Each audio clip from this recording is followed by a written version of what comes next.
Olá, meus amigos do Face, meus irmãos, graça e paz.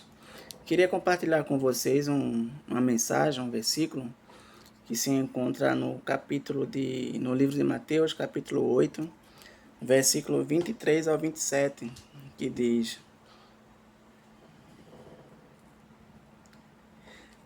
E entrando ele no barco, seus discípulos seguiram.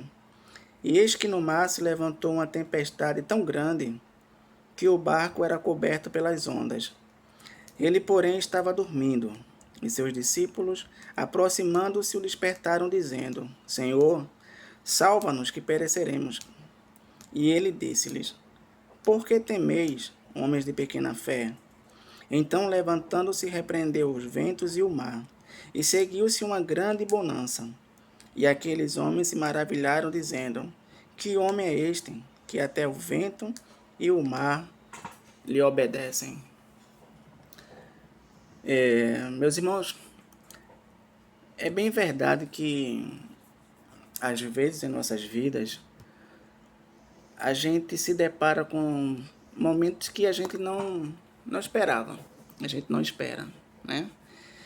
Eu acredito que ninguém espera enfrentar um fracasso, ninguém espera enfrentar uma perda, ninguém espera enfrentar uma derrota, mas a gente precisa se habituar com uma coisa, que nem sempre na nossa vida as coisas irão seguir uma rotina natural, irão trilhar um caminho que a gente já tenha pré-programado, ou seja, quando a gente pré-programa uma rotina, né, um caminho, a gente já cogita com a possibilidade de não haver erros, né, de não haver falhas.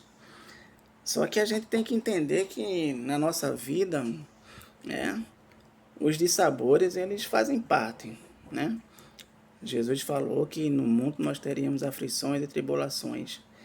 Então, uma forma da gente estar preparados ou aceitar melhor esse momento, né? É a gente entender que a chuva ela vem para todo mundo, né? Deus ele faz com que a chuva ele caia para todos. Então, assim, e Deus não trata, né, ninguém com exclusividade. Não é o fato de sermos cristãos que nos traz prerrogativas para que nós não enfrentemos nenhum tipo de problemas em nossas vidas. Muito pelo contrário, né? Elas vêm. Agora a gente precisa entender que Jesus ele está no nosso barco, né? Jesus ele está conosco. E precisamos também entender outra coisa, que às vezes o fato de irmos a culto, às vezes o fato de cantarmos louvores, às vezes o fato de orarmos, não quer dizer que a gente conheça a Cristo como realmente deveremos conhecer. Um exemplo disso é os discípulos, né? Os discípulos no barco ali, sentados, acredito que conversando, né? Talvez até trocando ideias a respeito das maravilhas que eles viram Jesus fazer. E aí são tomados por uma tempestade, né? A Bíblia fala que o mar começa a ficar revolto, as ondas são tão altas que cobrem o barco, né? E inevitavelmente naquele momento os discípulos foram tomados pelo medo, né? O medo não quer dizer que você não confia em Deus, né? O medo faz parte, né? Digamos que o medo é o anticorpo que há dentro de nós, né? O medo é aquele termômetro que dispara, que diz, opa, né? E que faz com que a gente, o nosso olhar aponte para Deus, né? Com que a nossa atenção seja voltada para Deus. Que a gente entenda que nesses momentos de dificuldades, a gente pode contar com eles. E aqueles discípulos viram Jesus fazer tanta coisa, mas no momento de exercerem a sua fé, eles fracassaram, né? E Jesus diz que eles são homens de pequena fé, né? E aí eles se perguntam que homem é esse que é capaz de acalmar o vento e a tempestade. Então a gente precisa entender que a gente precisa ter um relacionamento mais maduro e sério com Deus. Então não é as idas aos cultos, Não é os momentos que você canta, que você entoa louvores, que quer dizer que você tem intimidade com Ele, que você conhece Ele. Conhecer a Cristo é justamente uma coisa que tem que ser exercitada todos os dias. E a partir do momento que a gente vai conhecendo a Cristo, passa a conhecê-lo melhor, a gente também passa a confiar e depender mais dele. Mas aí, qual seria a nossa reação diante da tempestade quando elas vêm? Será que realmente a gente tem se colocado, né, como pessoas que de fato acreditam que Deus ele pode fazer, né, um milagre em nossas vidas? E outra coisa importante que a gente tem que perceber é que as tempestades, quando elas vêm com uma capacidade cavalesca de sair tirando coisas do lugar. E às vezes Deus permite com que os problemas, as dificuldades venham tirando coisas do lugar, para que a gente perceba, para que a gente entenda que é hora, que é o momento de colocarmos outra coisa no lugar daquelas que foram tiradas. As tempestades, meus irmãos, elas têm um propósito. As tempestades elas não só vêm para nos destruir, para nos tornar mais sensíveis, para nos colocar numa posição de coitadinhos. Às vezes Deus permite com que as dificuldades, com que as tempestades se levantem para que a gente veja quem Ele é. E não somente ver quem Ele é, mas da capacidade que nós temos também de nos reinventarmos, de nos recriarmos, de nós reeditarmos as nossas vidas, o nosso curso, de nós entendermos que determinadas coisas são tiradas de nossas vidas porque às vezes atrapalhava a nossa comunhão com Deus.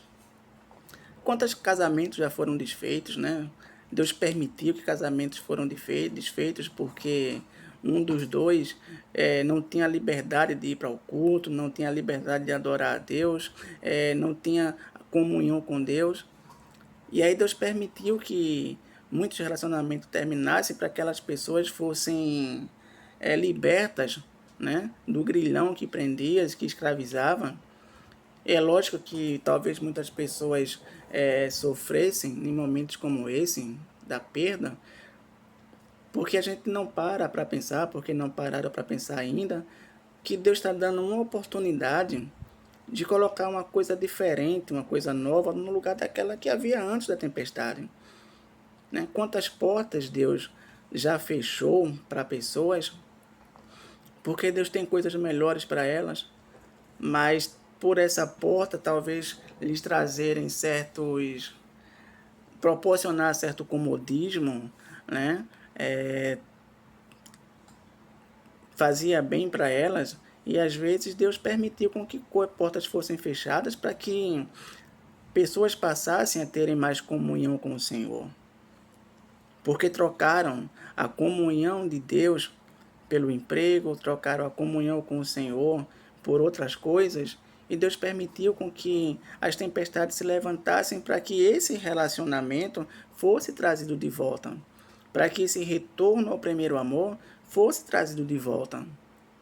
Lógico que houve sofrimento na perda, mas vai haver um gozo maior e melhor, porque Deus vai colocar outra nova no lugar.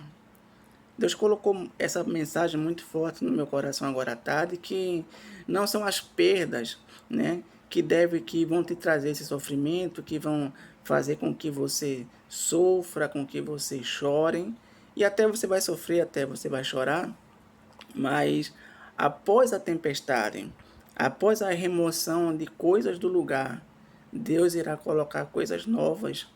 Então que você não se preocupe com aquilo que foi tirado, com aquilo que foi tomado de você, com aquilo que foi levado, porque Deus, ele vai colocar outra coisa nova no lugar.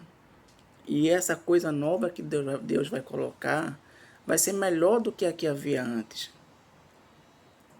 Max Lucado, ele diz uma coisa, que não é a ausência da tempestade que nos distingue, e sim quem descobrimos na tempestade, um Cristo imperturbado.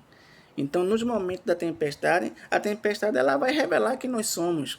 Nós somos pequenos, nós somos falhos, né? Nós nos perturbamos, nós ficamos temerosos, sim, mas são nesses momentos da tempestade que nós descobrimos quem é Deus em nossas vidas. Do mesmo modo que aqueles homens descobriram no barco quem era Deus. Então, assim, não se surpreenda com o que Deus vai fazer. Talvez hoje você esteja chorando por alguma coisa que foi tirada do lugar, com que a tempestade removeu, levou para longe. Mas não se surpreenda, porque a mensagem de Deus para nossas vidas hoje, nesse momento, é que Ele permitiu que coisas fossem tiradas do lugar para poder colocar outra. Então eu não faço ideia de que tipo de coisas foram tirados do lugar da sua vida para que outras coisas fossem colocadas, e também não sei se não saberia te informar quais são essas coisas que serão colocadas no lugar daquelas que foram tiradas. Mas uma mensagem que Deus colocou muito forte no meu coração hoje é que coisas foram tiradas para que outras fossem colocadas. Então confia no Senhor. Clarice Lispector, ela diz o seguinte: após a tempestade, o sol brilha.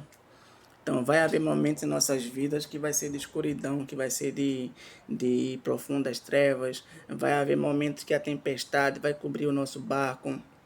Vai haver momentos que a tempestade vai mexer na nossa estrutura espiritual, mas confie no Senhor. Confia no Senhor, porque o sol brilha. O sol brilha e Jesus, ele está vindo com providência. Jesus, ele vai colocar algo novo no lugar daquele que já existia antes. Jesus, ele permitiu com que essa coisa fosse tirada do lugar, porque você estava dependente dela, porque estava te fazendo mal, mas você não percebia, não conseguia ver com clareza o mal que te fazia.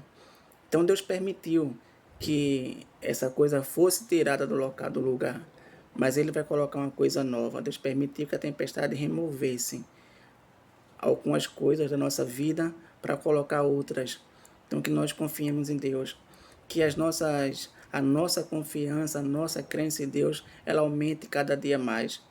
Que não é somente ir ao culto, não é somente louvar, não é somente adorar, não é somente orar. A gente precisa desenvolver a nossa confiança em Deus, a gente precisa crer em Deus, a gente precisa acreditar que Ele é o nosso Senhor, que do mesmo modo que Ele estava ali do ladinho dos discípulos, né, daqueles homens, Deus ele está do seu ladinho, dando um cochilinho também, mas Ele não perdeu você de vista.